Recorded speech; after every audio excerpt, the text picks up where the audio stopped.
Shalom Bapak Ibu Saudara yang di rumah. Selamat hari Minggu.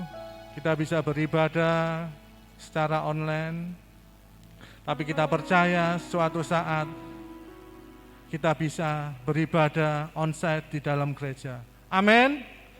Mari kita satukan hati, kita berdoa. Bersyukur Tuhan atas kesempatan pagi hari ini Tuhan. Karena Engkau Yesus, kami ada Tuhan. Di tengah pandemi sekarang ini Tuhan, Engkau tidak pernah meninggalkan akan janji-janji-Mu Tuhan. Sekalipun kami berada di lembah yang kelam, Engkau tidak pernah meninggalkan kami Tuhan. Terima kasih Tuhan, terima kasih Yesus. Inilah persembahan kami Tuhan, hanya sebagian kecil Tuhan yang kami persembahkan jauh melebihi apa yang telah Engkau persembahkan bagi kami Tuhan.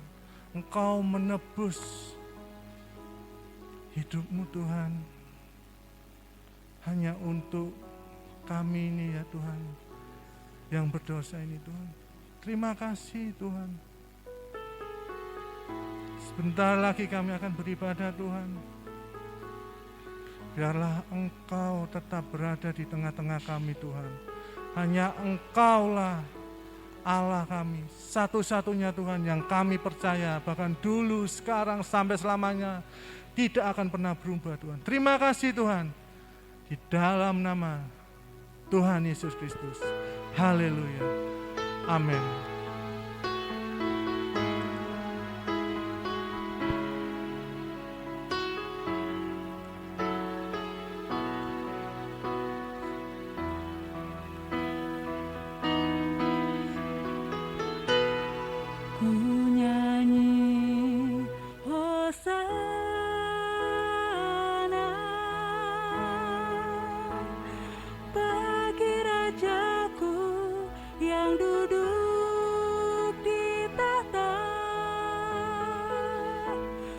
Aku muliakan dan ku agungkan.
sama-sama katakan.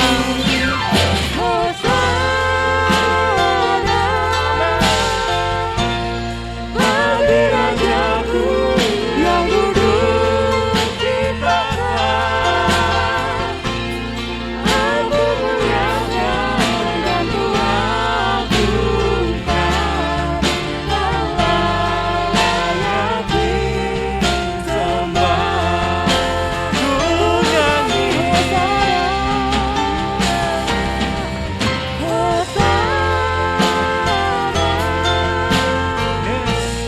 bagi Rajaku yang duduk di tahta, aku muliakan dan kuagungkan. Kau layak disembah. Aku muliakan dan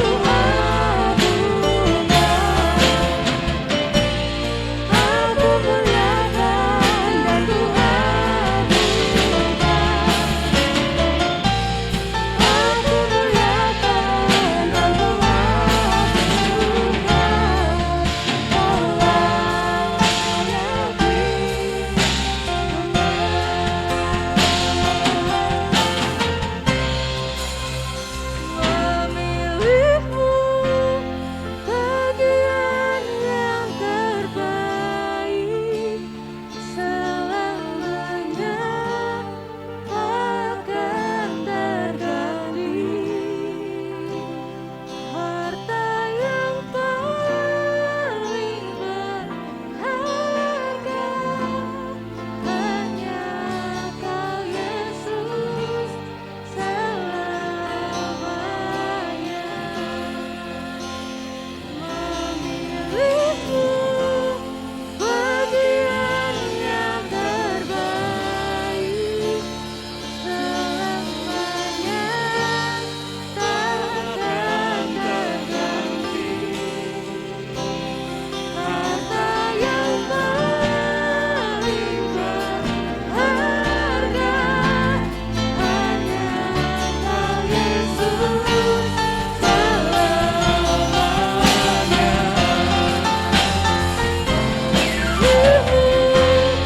Bagian yang terbaik, selamanya takkan terganti. Harta yang paling berharga hanya Kau Yesus selamanya. Memilihmu itu yang terbaik bagi kami Tuhan. Amin. Selamanya tak akan terganti.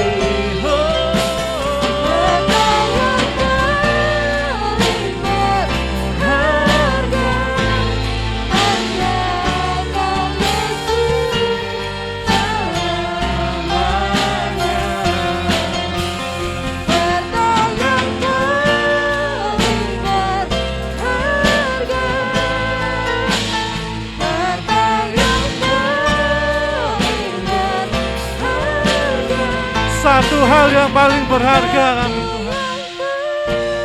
Paling berharga hanya Kau Yesus selamanya.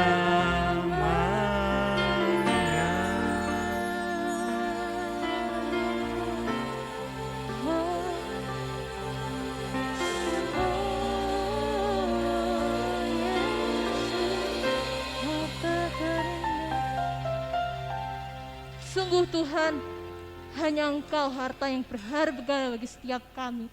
Dan kami bersuka cita karena Engkau adalah selama-lamanya bagi setiap kami. Dalam nama Yesus, semua yang bersuka cita sama-sama katakan amin. Tepuk tangan bagi Tuhan kita, haleluya.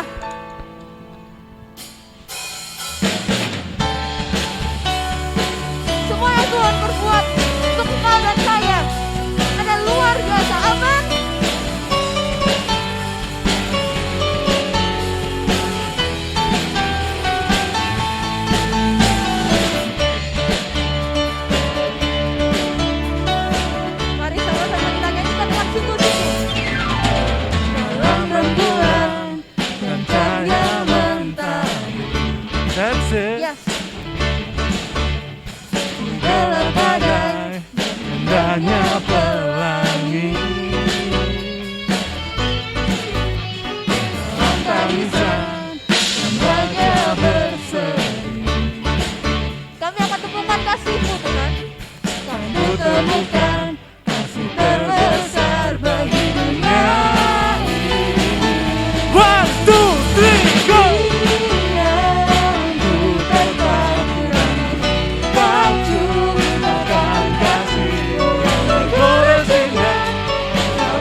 berkatku dan ku takjub akan kasih-Mu yang terkuras indah. Dalam anugerah hatiku milik-Mu.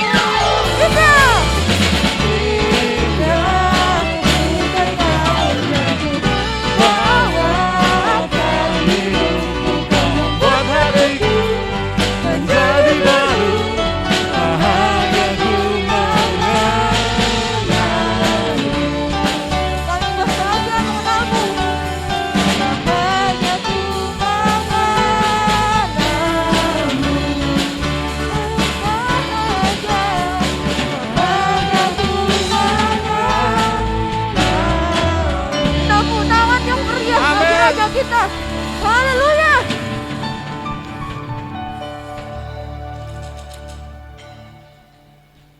Sungguh indah. Kami terdiam Tuhan, karena kasih-Mu sungguh nyata Tuhan. Di masa pandemi, di tengah kesulitan ini Tuhan, dan kami selalu percaya Engkau-lah selalu bersama kami Tuhan. Hanya Engkau Yesus yang ada di dalam kesesakan, baik di dalam kemenangan Tuhan. Itulah yang selalu kami percaya Tuhan. Terima kasih Yesus.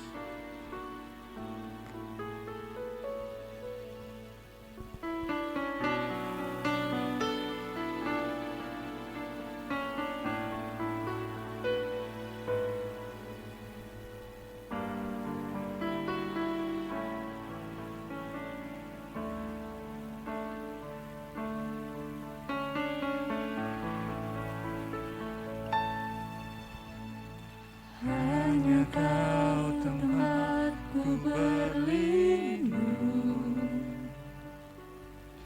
hanya Engkau laguku dan kekuatanku. Izinkanlah ku datang menyembah, membawa syukurku.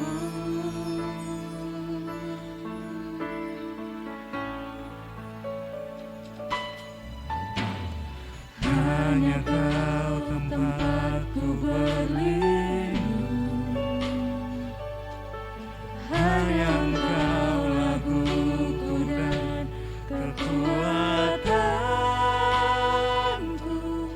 Izinkanlah ku datang menyembah, membawa syukurku.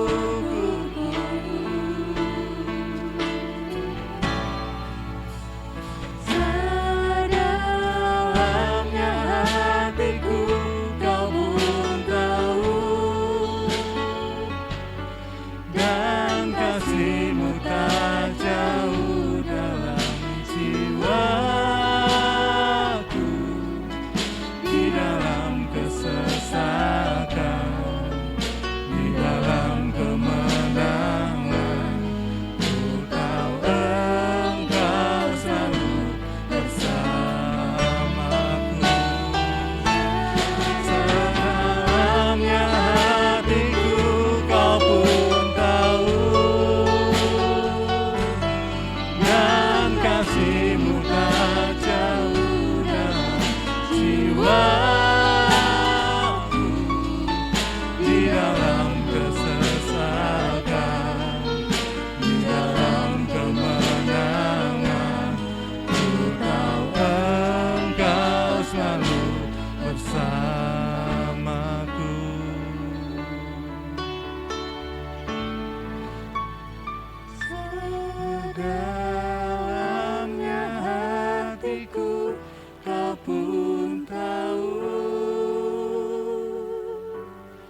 Sama-sama kita pujikan sedalam hati pun tahu.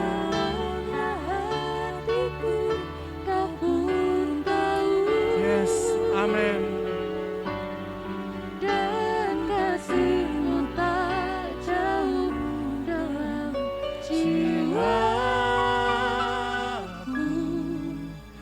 di dalam kesesakan, di dalam kemenangan, Ku tahu Engkau selalu bersamaku.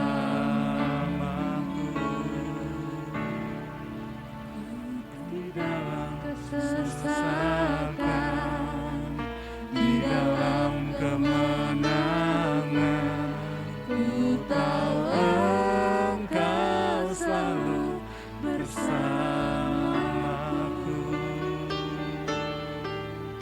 Di dalam kesesakan, di dalam kemenangan, Ku tahu Engkau selalu bersamaku.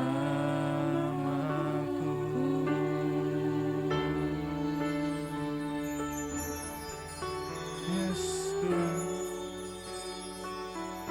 Kami tak mampu, Tuhan. Kami tak mampu berjalan sendiri, Tuhan. Kami bersandar pada rancangan-Mu, Yesus. Hanya Engkau, Yesus. Hanya Engkau, Tuhan, yang selalu kami percaya, Tuhan. Terima kasih, Tuhan. Terima kasih, Yesus. Dan sebentar lagi kami akan mendengarkan kebenaran firman-Mu, Tuhan. Berkati hamba-Mu yang akan menyampaikan kebenaran firman-Mu, Tuhan. Dan biarlah setiap firman yang telah kami dengar, Tuhan, biarlah itu menjadi kekuatan kami, Tuhan. Menjadi pedoman kami, Tuhan, untuk kami bisa dapat hidup dalam keseharian ini, Tuhan. Bukan rancanganku yang jadi, Tuhan, melainkan rancangan-Mu lah yang jadi, Yesus. Terima kasih, Tuhan. Terima kasih. Di dalam nama Tuhan Yesus Kristus yang siap mendengarkan firman Tuhan, mari kita sama-sama katakan amin. Shalom, selamat pagi sidang jemaat GBT Kristus Hayat. Puji Tuhan, hari ini kita bisa kembali beribadah meskipun masih online, dan kita berharap bulan depan kita bisa bertemu kembali di gereja untuk melakukan ibadah onsite. Puji Tuhan, hari ini saya dikasih kesempatan sekali lagi oleh Bapak Gembala Saudara Bapak Jonathan untuk menyampaikan firman Tuhan pada hari ini. Di mana hari ini saya akan menyampaikan firman Tuhan, saya kasih judul atau tema berhasil di masa sulit, seperti itu. Kalau kita perhatikan di masa-masa yang seperti ini, saya seringkali mendapatkan begitu banyak uploadan yang menyampaikan tentang pesan, tentang nasihat, tentang motivasi, bagaimana seseorang itu harus tetap berjuang, tidak boleh patah semangat, bagaimana seorang itu bisa jalan hidup mereka di masa-masa sulit yang seperti ini.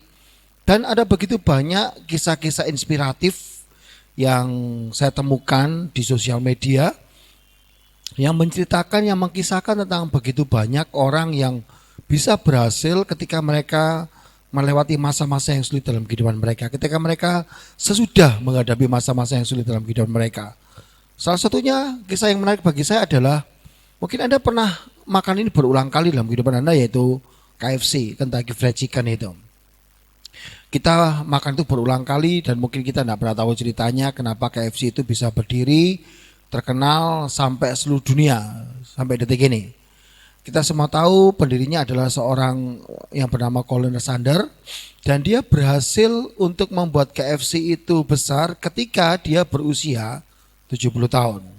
Dan Anda tahu, ketika setelah dia menciptakan atau membuat KFC ini, 10 tahun kemudian KFC itu baru terkenal. Jadi kita bisa perhatikan Ternyata ada begitu banyak kisah di dalam dunia ini yang seringkali tidak pernah kita sadari. Mereka mengalami yang namanya keberhasilan, kesuksesan di saat mereka setelah melewati masa-masa sulit dalam kehidupan mereka. Tapi hari ini kita mau belajar dari Alkitab, bukan cerita tentang bagaimana seorang bisa berhasil setelah melewati masa-masa sulit. Tapi kita akan melihat ada satu kisah yang menarik di dalam Alkitab yang menceritakan bagaimana orang itu berhasil di masa yang sulit. Tidak cuma dia sebetulnya, ada begitu banyak orang yang ada bersama dengan dia harus menghadapi masalah yang sulit seperti itu. Tapi menarik sekali di dalam Alkitab diceritakan bahwa dia berhasil mencapai yang namanya keberhasilan di masa-masa yang sulit dalam kehidupannya. Dan orang itu bernama Ishak. Kita akan lihat kisahnya dalam Kejadian pasal 12 ayat 1 sampai yang ke-13. Saya bacakan buat Bapak Ibu semuanya. Kejadian 26 ayat 1 sampai 13. Firman Allah berbunyi demikian. Maka timbullah kelaparan di negeri itu. Ini bukan kelaparan yang pertama yang telah terjadi dalam zaman Abraham. Sebab itu Ishak pergi ke Gerar kepada Abimelek raja orang Filistin. Lalu Tuhan menampakkan diri kepadanya serta berfirman, janganlah pergi ke Mesir. Diamlah di negeri yang akan kukatakan kepadamu. Tinggallah di negeri ini sebagai orang asing.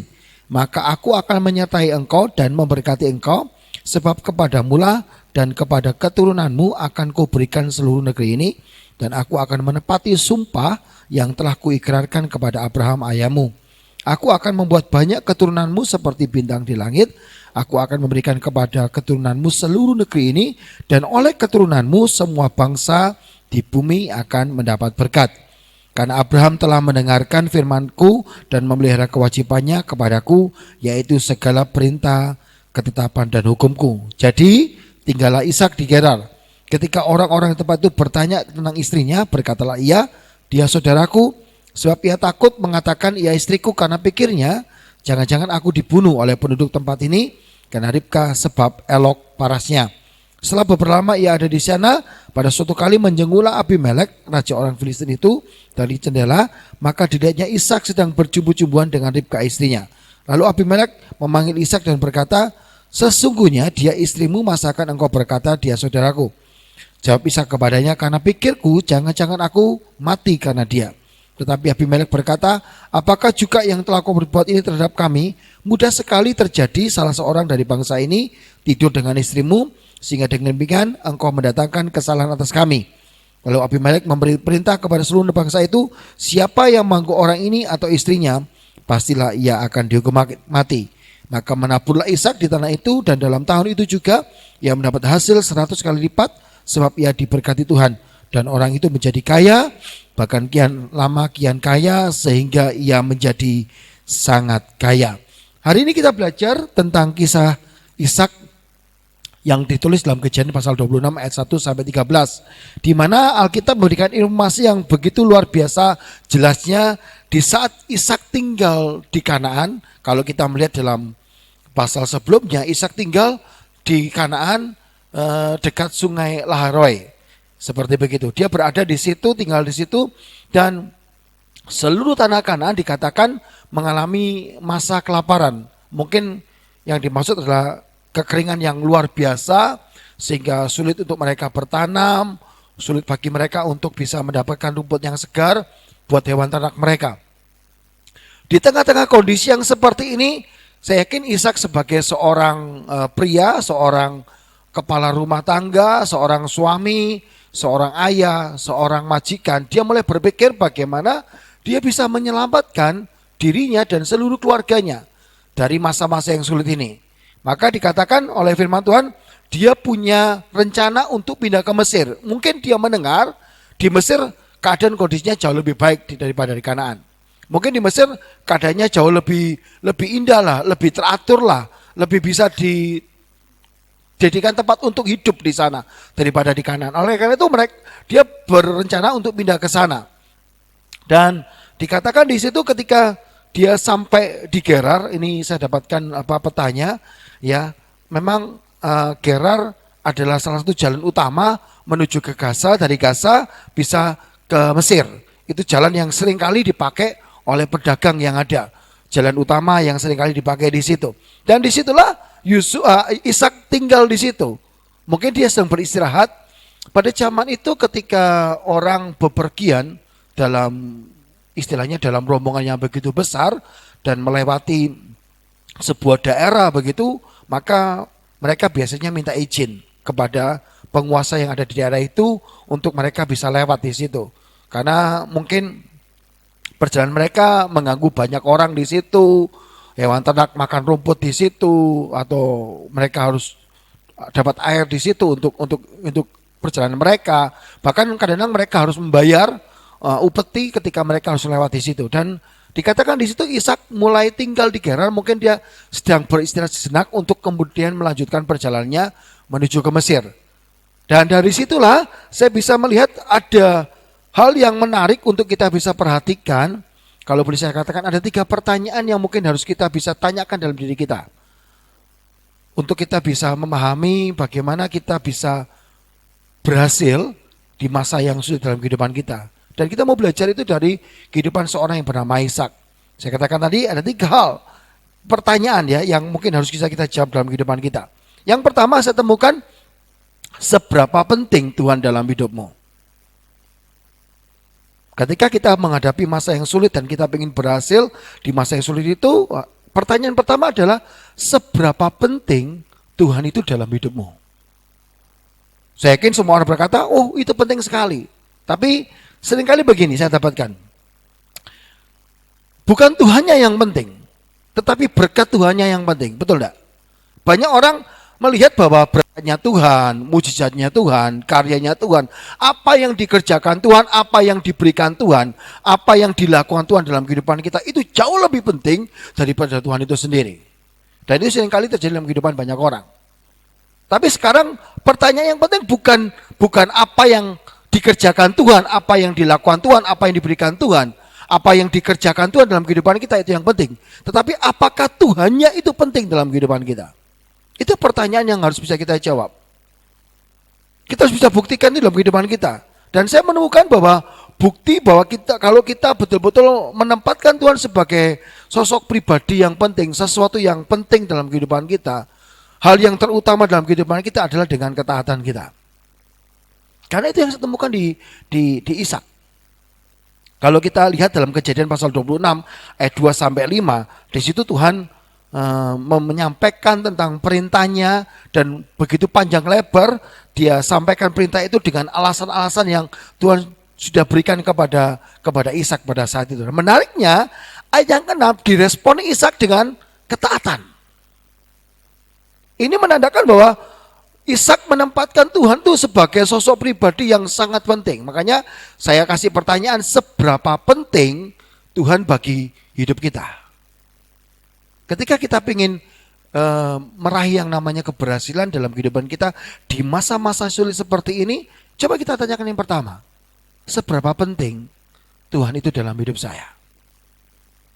Memang tadi saya katakan bahwa bukti untuk membuat kita menunjukkan bahwa Tuhan itu sosok pribadi yang penting, yang terutama dalam kehidupan kita adalah melalui ketaatan kita. Dan kalau kita bicara tentang ketaatan, banyak sekali ungkapan berkata begini, taat itu mudah untuk dikatakan tetapi sukar untuk dilakukan. Betul enggak? Orang dengan mudahnya bicara tentang ketaatan, tapi susahnya untuk melakukan ketaatan. Bahkan khotbah ketaatan itu paling enggak disukai oleh banyak orang. Orang lebih suka kalau orang itu mendengarkan khotbah tentang mujizat, tentang berkat, tentang keajaiban dalam hidupnya. Tapi ingat, di balik ketaatan itu ada berkat, ada mujizat, ada keajaiban. Jadi selalu diawali dengan ketaatan. Dan kalau kita kembali ke dalam kisahnya Ishak, bagi saya Ishak itu sebetulnya susah loh untuk melakukan apa yang diperintahkan Tuhan dalam kehidupannya. Bagi Ishak, kalau saya menempatkan diri saya sebagai Ishak, tidak mudah bagi saya untuk melakukan perintah Tuhan itu secara langsung dalam kehidupan saya. Kenapa? Saya katakan tadi bahwa tanah Kanaan, dan tadi kita sudah melihat peta, termasuk Gerar itu termasuk dalam bagiannya Kanaan. Mereka sedang dilanda masa kekeringan. Masa yang begitu berat bagi mereka untuk jalan hidup mereka di situ. Jadi Ishak di saat itu melihat kondisi yang ada di sekitarnya itu sesuatu yang tidak mungkin untuk dia bisa jalan hidupnya. Apalagi dengan rombongannya yang begitu besar. dengan hewan ternaknya. Kita semua tahu salah satu bentuk ukuran kekayaan orang zaman saat itu adalah hewan ternak. Jadi saya bisa melihat hewan ternaknya Ishak itu begitu banyak yang dia miliki, dan dia punya begitu banyak hamba budak, dan dia harus kasih makan mereka semuanya, harus pelihara mereka semuanya. Bagaimana Ishak bisa mengerjakan itu kalau pendukungnya tidak ada?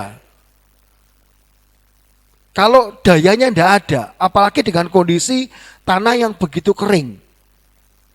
Tidak mudah. Mungkin Ishak mulai berpikir, kalau Tuhan perintahkan saya harus tinggal di sini, berarti ini bunuh diri. Ya toh? Sesuatu yang tidak mungkin lah. Bagi kita mungkin itu sebuah keputusan yang bodoh.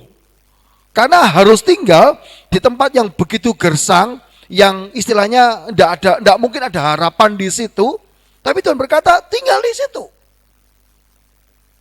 Nah, seringkali kenapa ketaatan itu susah sekali untuk kita kerjakan, ketaatan kita kepada perintah Tuhan itu susah untuk kita kerjakan. Yang pertama, seringkali kita berpikir itu sesuatu yang tidak masuk akal. Itu seringkali kita berpikir secara akal logika manusia, itu kebodohan. Itu tidak mungkinlah bisa kita kerjakan. Susah banget. Bertentangan dengan realita yang ada dalam kehidupan kita. Dan ini yang seringkali membuat orang berkata taat itu mudah untuk dikatakan tetapi susah untuk dilakukan. Tapi sekali lagi, untuk kita bisa menikmati yang namanya keberhasilan di masa sulit, kita mulai harus tanyakan seberapa penting Tuhan itu dalam hidup saya. Kalau Tuhan itu penting dalam kehidupan saya, maka saya akan taat.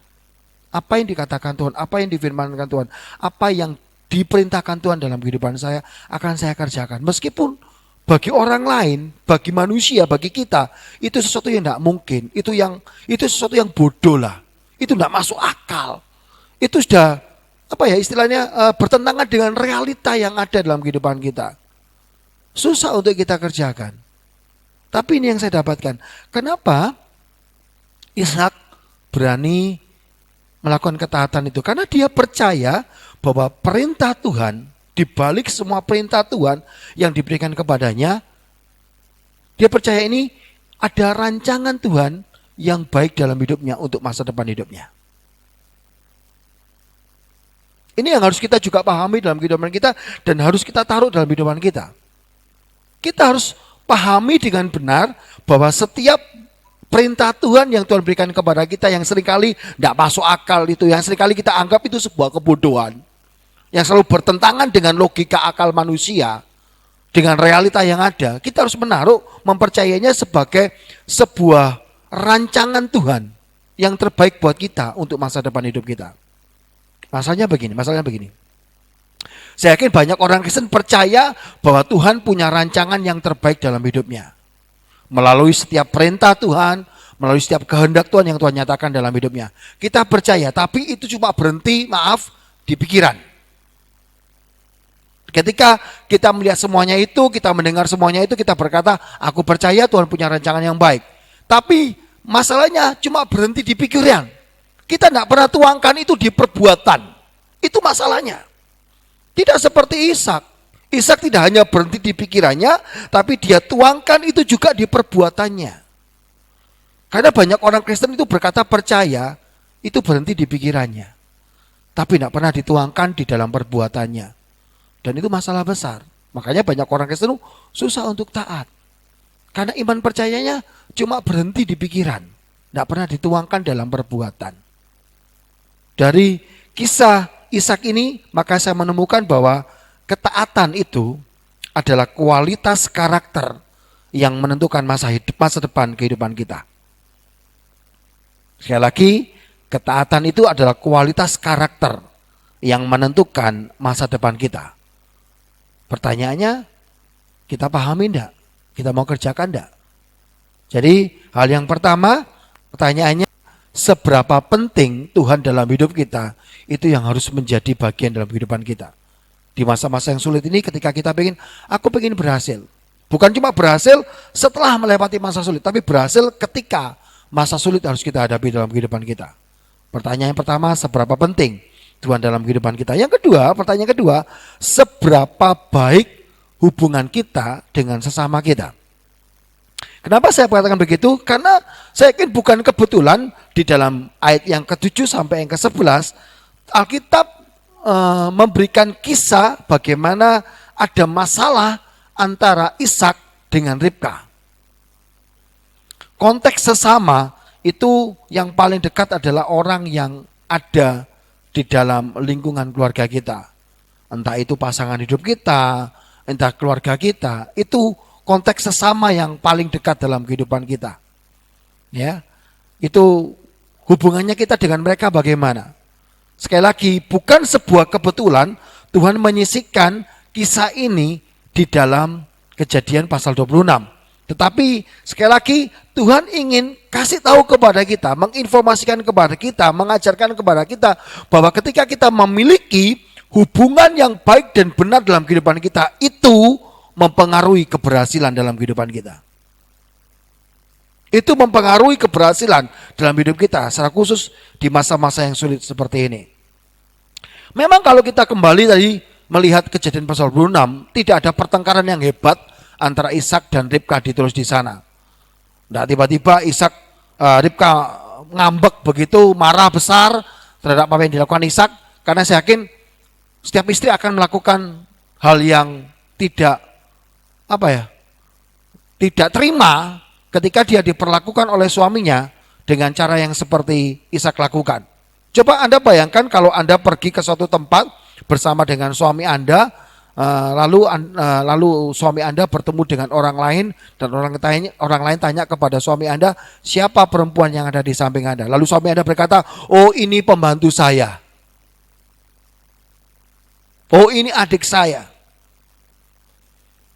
Anda akan, saya yakin, mengenyutkan kening Anda dan Anda boleh berpikir, maksudnya apa? Betul enggak? Maksudnya apa? Mungkin saat itu Anda tidak langsung spontan marah ya, atau menempeleng suami Anda. Tapi saya yakin itu menyakitkan hati Anda. Saya bisa membayangkan bagaimana Ribka betapa sakit hatinya ketika dia tidak diakui oleh Ishak sebagai istrinya di hadapan begitu banyak orang. Hanya diakui sebagai saudaranya. Memang kalau kita melihat di dalam konteks yang ada, mereka masih dalam konteks saudara sih, tapi bukan seperti itu kan. Mereka kan sudah jadi suami istri. Hari ini kita bisa melihat bahwa Ishak melakukan ketidakjujuran dan keegoisan dalam hidupnya. Hanya untuk apa? Mementingkan dirinya sendiri. Ya, ini yang seringkali merusak hubungan kita dengan sesama kita. Ketidakjujuran kita dan keegoisan kita. Bahkan seringkali kita dengan tenangnya kita mengerjakan itu. Kenapa? Karena fokus kita adalah kepentingan diri kita sendiri, keselamatan diri kita sendiri. Seperti katakan Ishak, aku takut kalau aku mati, kalau aku mengakui Ribka itu istriku. Dia cuma memikirkan dirinya sendiri. Hubungan yang seperti ini bukan hubungan yang baik. Ketika kita punya hubungan dengan siapapun juga, dan hubungan yang kita bangun tuh fokusnya hanya untuk kepentingan diri kita sendiri, saya katakan itu hubungan yang tidak baik dan menghambat berkat Tuhan dalam kehidupan kita. Dan itu yang terjadi dalam kehidupan Ishak saat itu. Oleh karena itu Tuhan ingin betul-betul Ishak memperbaiki hubungan itu. Dia harus betul-betul mengakui bahwa Ribka itu adalah istrinya, bukan cuma saudaranya. Karena Tuhan ingin bahwa Ishak itu diberkati di masa-masa yang sulit seperti itu, dengan cara dia bisa memiliki dan membangun hubungan yang baik dan benar dengan samanya, dimulai dari mana? Dari istrinya. Kalau dengan istrinya saja dia tidak bisa membangun hubungan yang baik dan benar, saya yakin dia pun juga tidak akan bisa memiliki dan membangun hubungan yang baik dan benar dengan orang lain. Dengan orang yang paling dekat dengan dirinya saja dia tidak bisa lakukan itu, apalagi dengan orang lain. Izinkan saya mengutip tulisan daripada William Nicholson. Dia seorang penulis dan novelis yang cukup terkenal dari Inggris, 2 kali masuk Oscar. Dia berkata demikian, dia menuliskan kalimat ini, menarik sekali. Tuhan menciptakan kita bebas untuk menjadi egois. Tetapi dia menambahkan mekanisme yang akan menembus keegoisan kita dan menyadarkan kita pada kehadiran orang lain di dunia ini. Dan mekanisme itu adalah penderitaan. Jadi menurut William, orang yang membangun dan memiliki hubungan dengan orang lain hanya karena didasarkan keegoisannya, hanya untuk kepentingan diri sendiri, maka yang namanya penderitaan, masalah itu selalu ada dalam hidupnya. Sekarang coba kita renungkan sejenak dalam hidup kita. Di masa-masa yang sulit seperti ini, apakah kita sudah memiliki dan membangun hubungan yang baik dan benar dengan sesama kita? Dimulai dari mana? Dari orang yang dekat dengan kita aja dulu. Dosa jauh-jauh. Orang yang dekat dengan kita dulu. Kita harus memiliki hubungan yang baik dan benar dengan siapa? Dengan pasangan kita, dengan keluarga kita, dengan tetangga kita, dengan orang di sekitar kita, dengan saudara seiman kita. Kita bangun hubungan yang baik dan benar itu. Karena sekali lagi, Tuhan ingin mengajarkan kepada kita, untuk kita bisa berhasil di masa-masa yang sulit, kita harus bisa membangun hubungan yang baik dan benar dengan sesama kita. Bukan membangun hubungan dengan sama kita berdasarkan apa? Berdasarkan untuk kepentingan diri kita. Bukan untuk keuntungan diri kita sendiri, jangan. Kalau tidak menguntungkan diri saya, ya saya tidak mau kerjakan itu. Bahkan seringkali hubungan yang kita kerjakan itu melukai banyak hati orang lain. Ingat, ketika apa yang kita katakan, apa yang kita lakukan itu melukai hati orang lain, maka kita tidak sedang membangun hubungan yang baik dan benar dengan orang lain. Dan itu menghambat yang namanya keberhasilan dalam kehidupan kita. Pertanyaan yang ketiga adalah, seberapa keras kita berusaha? Seberapa keras kita berusaha? Ya, memang di dalam Kejadian 26 ayat 12, sebab Tuhan memberkati Ishak. Memang konteksnya begini, Tuhanlah yang membuat Ishak itu diberkati. Tapi ingat, ayat 12 juga mengatakan, dan Ishak menabur. Artinya Ishak melakukan bagiannya dalam hidupnya. Ishak melakukan tugasnya dalam hidupnya. Dan kita semua tahu, tadi kita sudah baca, tanah di Kanaan mengalami masa-masa kekeringan yang begitu panjang. Sehingga mungkin bagi mereka itu sulit untuk mereka kerjakan. Tidak mudah untuk mereka lakukan itu. Tapi Ishak tahu ada bagian yang harus dia kerjakan dalam hidupnya, dan dia lakukan itu. Dan saya yakin Ishak tidak akan cuma melakukan kerja keras, tapi juga kerja cerdas dalam hidupnya. Sehingga dikatakan dia bisa panen dari hasil menaburnya itu, dan dia bisa menghidupi seluruh isi keluarganya. Bahkan ditambahkan oleh firman Tuhan, dia menjadi kaya, semakin kaya dan sangat kaya. Di tengah-tengah kondisi yang sulit seperti itu, banyak orang harus terpuruk, tapi Ishak tidak. Ishak semakin melambung tinggi. Karena dia tahu ada bagian yang harus dia kerjakan. Meskipun itu tidak mudah untuk dia lakukan dalam hidupnya. Saya kasih gambar di situ. Saya mau kasih tahu kepada Anda. Di tanah Israel itu, di tanah Kanaan itu lebih banyak gersangnya. Tapi mereka bisa berhasil membuat banyak pertanian. Atau perkebunan yang luar biasa di negeri mereka. Bahkan hasil-hasil terbaik di dunia ini seringkali datangnya dari Israel. Saya punya kisah yang menarik tentang hal ini. Anda mungkin tahu atau pernah baca kisah pertanian di Ethiopia. Dan kita semua tahu Ethiopia itu adalah negeri Afrika yang begitu kering dan gersang. Mereka dilanda kelaparan, kemiskinan cukup lama. Kenapa? Karena mereka tidak bisa mengolah tanah mereka yang begitu kering, yang gersang seperti itu. Sampai suatu ketika Israel atau negeri Israel, orang-orang pemerintahan Israel memberikan bantuan kepada mereka. Bantuannya bukan bantuan kasih makanan begitu, enggak. Bantuannya adalah mereka kirim orang-orang yang bisa mengerti mengelola tanah sehingga tanah itu bisa menghasilkan tanaman yang baik seperti itu. Dan Anda tahu, mereka berhasil. Dan itu yang membuat negeri Ethiopia akhirnya menjadi negeri dalam peringkat yang ke-12 di dunia dalam urusan dunia pertanian. Sehingga Ethiopia tidak hanya bisa mengatasi kelaparan yang ada di negerinya, Bahkan dia bisa mengangkat ekonomi yang ada di negerinya. Kenapa? Karena oleh bantuan pemerintahan Israel yang mengirimkan orang-orang yang mengerti bagaimana cara mereka mengelola di tanah-tanah yang gersang seperti itu, akhirnya mereka bisa berhasil seperti itu. Dari sini kita bisa melihat bukti bahwa memang sejak dulu orang Israel bisa melakukan itu. Dan kabar terakhir saya mendengar ada orang anak muda sih, dari mana tuh? Dari NTT atau gimana, belajar di Israel untuk pertanian dan dia terapkan kembali ke daerahnya. Dan akhirnya dia juga mengirimkan 9 pemuda yang di sana untuk belajar pertanian di Israel, sehingga itu diterapkan di tempatnya yang mungkin sama tandusnya seperti Israel.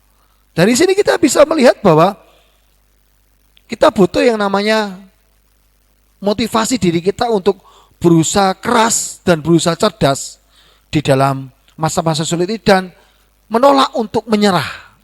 Jujur ya, di masa-masa yang sulit ini kan seringkali kita disebut sebagai kaum rebahan ya. Dan itu akhirnya apa ya? Menjadi pola pikir kita kan. Kita ini kaum rebahan. Ya, bisa di rumah saja lah. Sekarang kerja di rumah, semuanya di rumah, melalui di rumah. Memang tidak keluar-keluar seperti begitu ya. Kita bisa melakukannya semuanya dengan santai di rumah. Dan mau tidak mau akhirnya itu terpatri dalam pola pikir kita. Kita ini kaum rebahan. Ya sudahlah, kita seperti ini saja tidak apa-apa kok. Tapi kita tidak mau berusaha dengan keras dan cerdas untuk melakukan bagian kita. Saya yakin kalau kita butuh hikmat, kita bisa minta hikmat sama Tuhan. Bagaimana kita mengerjakan itu, bagaimana kita melakukan itu. Dan saya yakin pertolongan Tuhan selalu tersedia dalam kehidupan kita. Dan saya memahami kenapa kok Ishak bisa berhasil di masa-masa yang begitu sulit dalam kehidupannya. Ingat, bukan cuma Ishak yang harus mengalami masa sulit. Begitu banyak orang mengalami masa sulit pada saat itu. Tapi di tengah-tengah masa sulit itu, Ishak akhirnya boleh berhasil keluar dari masa sulit itu dengan caranya Tuhan. Dengan ajaran yang Tuhan berikan kepada dia. Dengan konsep yang Tuhan ajarkan dalam kehidupannya. Sehingga ketika banyak orang masih harus bergumul dengan kesulitannya, Ishak dibuat Tuhan melambung tinggi di antara mereka. Jauh lebih tinggi dibandingkan orang-orang yang ada di sekitarnya. Dan hari ini kita mau belajar itu. Memang tidak mudah, tapi pertanyaannya kita mau belajar tidak? Jadi hari ini kita belajar sesuatu yang menarik bagaimana rahasia bisa berhasil di masa sulit dalam kehidupan kita. Dengan 3 pertanyaan yang saya ubah menjadi pernyataan ya di dalam kesimpulan ini. Dan itu menjadi rahasia buat kita semuanya yang ingin berhasil di masa-masa yang sulit seperti ini. Saya yakin semua orang kalau sehat jasmani rohaninya, kalau normal caranya dia berpikir, dia akan berpikir bagaimana dia bisa berhasil di tengah-tengah masa yang sulit ini. Yang pertama adalah bagaimana kita bisa menempatkan Tuhan sebagai bagian yang penting dalam kehidupan kita. Pertanyaannya, seberapa penting Tuhan itu dalam hidup saya? Kalau dia utama dalam kehidupan saya, maka buktinya apa? Saya akan taat sama dia. Pentingnya Tuhan loh ya, bukan karyanya Tuhan. Karena banyak orang Kristen tuh menempatkan berkatnya Tuhan itu jauh lebih penting daripada Tuhannya. Mereka menempatkan mujizatnya Tuhan jauh lebih penting daripada Tuhannya. Mereka menempatkan keajaiban Tuhan lebih penting daripada Tuhannya. Tapi hari ini kita belajar bagaimana menempatkan Tuhan itu sendiri jauh lebih penting dibandingkan yang lain. Dan itu bisa kita buktikan melalui apa? Ketaatan kita. Sekali lagi, ketaatan itu kalau kita memandang konsep ini salah, maka kita akan selalu berkata ketaatan itu suatu beban, bukan berkat dalam kehidupan kita. Tapi ketaatan itu akan jadi berkat kalau kita paham bahwa di balik setiap perintah Tuhan, itu selalu ada rancangan yang terbaik buat kita. Dan itu tidak hanya berhenti di pikiran kita, tapi kita bisa tuangkan di perbuatan kita. Dan itu kuncinya. Sehingga akhirnya kita bisa menikmati betul-betul rancangan Tuhan yang terbaik dalam kehidupan kita. Yang kedua, kita harus membangun dan memiliki hubungan yang baik dan benar dengan sesama. Dimulai dari mana? Dari orang yang paling dekat dengan kita, keluarga kita, pasangan kita, orang tua kita, anak kita. saudara kita. Kita harus memiliki hubungan yang dekat dengan mereka. Jangan membangun hubungan hanya untuk kepentingan diri kita sendiri. Jangan membangun hubungan hanya untuk mendapatkan keuntungan buat kita sendiri. Itu akan menyakitkan. Dan ketika kita melakukan hubungan yang menyakitkan orang lain, sesama kita sedang tidak membangun hubungan yang baik dan benar. Dan maaf, itu akan menghambat setiap berkat Tuhan dalam kehidupan kita. Susah untuk kita bisa berhasil dalam kehidupan kita. Dan yang ketiga, harus mendorong diri kita untuk bekerja keras dan bekerja cerdas di masa-masa yang sulit seperti ini. Dan menolak untuk menyerah dengan keadaan yang paling tersulit sekalipun. Jangan menyerah dengan kondisi yang harus kita hadapi saat ini. Karena kita punya Tuhan yang selalu menyertai kita. Matanya tidak pernah tutup untuk melihat kita. Kasihnya tidak pernah berhenti mengalir dalam hidup kita. Tinggal diri kita. Kita mau ngepus diri kita enggak? Atau kita patri dalam pola pikir kita, aku nih kaum rebahan. Aku nih pokoknya di rumah sajalah. Pokoknya berjalan sajalah. Dan kita tidak mau bangkit berjuang dengan apa yang kita harus lakukan. Karena kita tahu tidak mudah. Karena kita tahu kesulitannya. Karena kita tahu kesukarannya. Sehingga lebih baik daripada menghadapi kesukaran, kesulitan, kita diam saja. Kita tidak lakukan apa-apa. Ya, jadi hari ini kita belajar konsep ini. Dan saya yakin di masa sulit yang sebagaimanapun juga yang harus kita hadapi. Seberapa besar dan seberapa sulit masa itu yang harus kita hadapi, kita bisa berhasil. Dengan apa yang Tuhan sudah berikan, Tuhan sudah taruh dalam tangan kita. Kita bisa berhasil. Asal 3 prinsip ini kita bisa terapkan dalam kehidupan kita. Menempatkan Tuhan sebagai bagian yang penting dan utama dalam kehidupan kita. Dengan membuktikannya melalui ketaatan kita, membangun dan memiliki hubungan yang baik dan benar dengan sesama kita. Dimulai dari mana? Dari orang yang paling dekat dengan kita. Dan yang ketiga, mendorong diri kita untuk tetap bekerja keras, bekerja cerdas di dalam masa-masa yang sulit seperti ini.